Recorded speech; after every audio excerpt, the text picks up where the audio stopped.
All right, today we're going to tackle a 700 level work rate question. And in this question, I want you to pay particular attention to how they give you rate. It's going to look like they're giving you time, but they're not. They're actually giving you rate. And this little bit of misdirection is actually fairly common on work rate questions on the test. And just for being here today, I have a free gift for you. Raise your GMAT score 50 points in 5 days. I walk you through a series of strategies that actually aren't that hard to learn, but they're super powerful. And as you start implementing these strategies, you're going to find that your score goes up, and it goes up a lot. That's completely free for you. You can download it right in the description. Okay, let's jump into that work rate problem. So the basic framework for any work rate question is rate times time equals work. Now here's the key thing.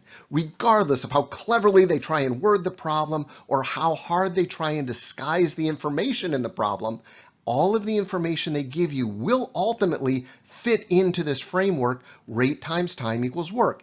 As the questions get harder, they just disguise the information more and more cleverly. So what we're going to do in these examples is we're going to show you the classic ways they try and hide and disguise information from you and show you how it fits into the framework, so when you see it on the test, you're going to be ready. Now, there's also two other formulas that fall right out of the algebra here. If rate times time equals work, then that means that rate must equal work over time, and time must equal work over rate. Two other things are really important in work rate problems. The first is, in work rates, we add rates all the time, but we almost never add time. Also, if you're in a work rate problem and you're not real sure what's going on, always get everyone's rate. If you can get everyone's rate, you're in a pretty good position to be able to get the question right. Vlad can complete a job in 8 days, and Polina can do the same job in 12 days. Vlad and Polina started working together, but then Vlad got sick 2 days before the job was done and left Polina on her own to finish. How long did it take them to do the job? Okay, not real sure what's going on here, but here's what I do know for sure. Rate times time equals work, rate equals work over time, and time equals work over rate. And we also know that we have Vlad, Paulina, and together. All right, the first thing we do on any GMAT question is we go back and we pull out exactly what we've been asked to find and we write it down. In this case, we're being asked to find their time together. Okay, great. Next step, we go back to the question and we pull out the information we're given and we fit it into the framework. So we're told that Vlad can complete a job in 8 days. Okay, now is that the time that Vlad spent doing this job? No, that's the time it would take Vlad to do the job if he was working alone, but he's not working alone. So what have we just been given here?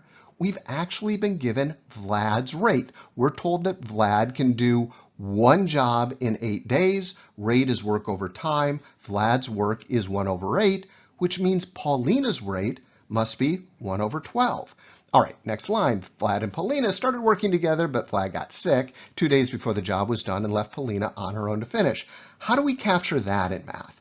Well, let's say that Paulina worked a total of T number of days.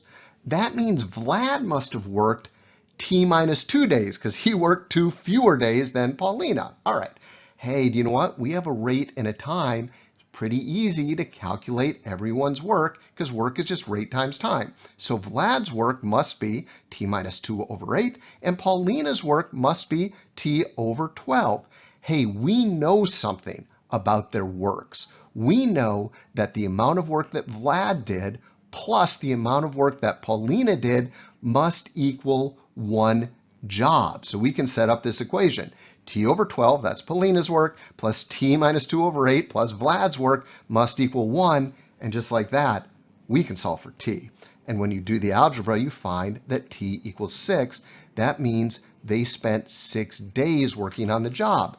Vlad spent 4 days working. Paulina spent the full 6 days working, but it took them 6 days working together to finish that job. Nice work.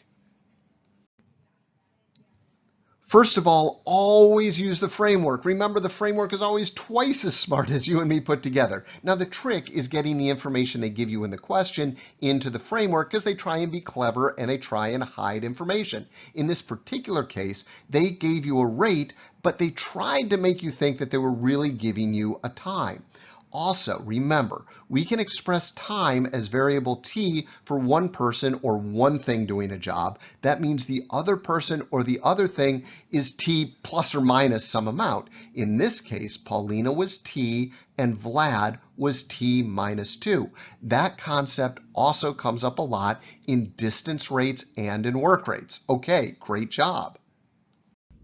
Okay, great job. Remember, always use the frameworks. The frameworks are twice as smart as you and me put together.